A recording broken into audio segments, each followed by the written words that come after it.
कुछ लोग ये वीडियो देखकर बहुत ज़्यादा दुखी हो रहे हैं। ये कह रहे हैं कि एक सिक्योरिटी पर्सन बेहोश हो गया, लेकिन बीजेपी के अध्यक्ष जेपी नड्डा साहब भाषण देते रहे और स्टेज पर बैठे बीजेपी के कई नेता उनको देखने भी नहीं आए।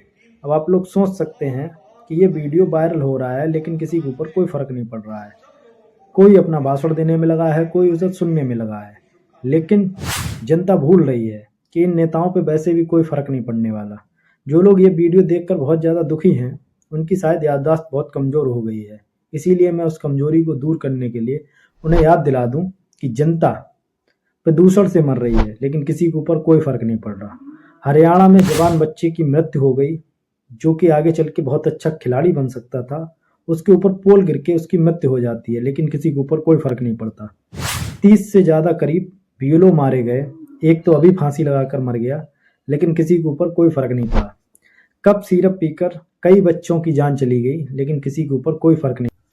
पुलवामा हमला हुआ, पहलगाम हमला हुआ, दिल्ली में हमला हुआ, भारत के कई राज्यों में हमला हुआ, लेकिन आम नागरिक मारे गए, आम सेना के जवान मारे गए, लेकिन किसी के ऊपर कोई फ़र्क नहीं पड़ा। युवाओं को नौकरी की जगह लाठियां मिल रही हैं, किसी के ऊपर कोई फ़र्क नहीं पड़ रहा। 700 से ज़्यादा करीब किसान मारे गए, लेकिन किसी के ऊपर कोई फ़र्क नहीं पड़ा। लॉकडाउन में आम जनता मारी गई, लेकिन किसी के ऊपर कोई फ़र्क नहीं पड़ा। ऑक्सीजन की कमी से बच्चे मारे गए, लेकिन किसी के ऊपर कोई फ़र्क नहीं पड़ा। ऐसे लोगों को मेरा पैगाम है, जो लोग ये सोचते हैं कि नेताओं को कोई फ़र्क पड़ता है, वो उम्मीद लगाए अब भी बैठे हैं इन नेताओं से, तो मैं उनको याद दिला दूं कि इन नेताओं को किसी चीज़ से कोई मतलब नहीं है। इनको मतलब है तो सिर्फ एक चीज़ से, वो है वोट। अब वोट दिलाने का काम है अब इलेक्शन कमीशन बखूबी कर रहा है। खूब वोट चोरी चल रही है, आप लोग देख सकते हैं। आप लोगों की लोकतंत्र की हत्या हो रही है, आप लोगों को भिखारी बनाया जा रहा है, आप लोगों को गरीब बनाया जा रहा है, आप लोगों को गुलाम बनाया जा रहा है इन नेताओं का, इन पार्टियों का, और आप लोग तब भी विरोध नहीं कर पा रहे हैं।